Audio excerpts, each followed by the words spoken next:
Hola amigos, para comprar tu hosting con descuento, recuerda que te dejo el cupón de descuento en el primer comentario y descripción de este video.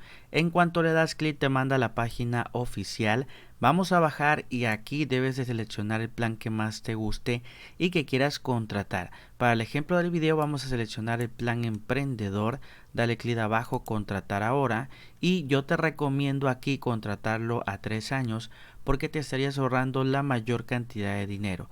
Abajo dale clic ir al carrito y recuerda que te regalan un año de dominio 100% gratis. Escribe el nombre del dominio que quieras registrar y dale clic en esta lupa azul para verificar que el dominio esté disponible y lo puedas usar. Te debe de aparecer así: dominio disponible.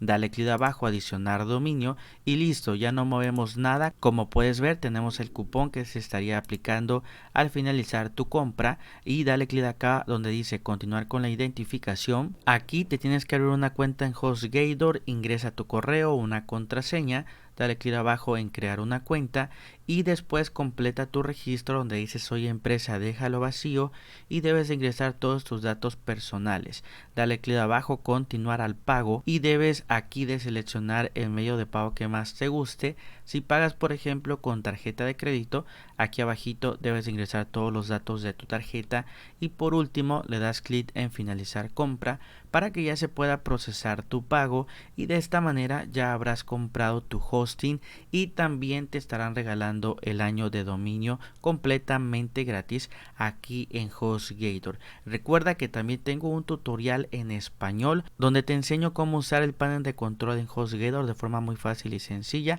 El video te va a estar apareciendo en pantalla en este momento, solamente dale clic para que vayas a ver el tutorial.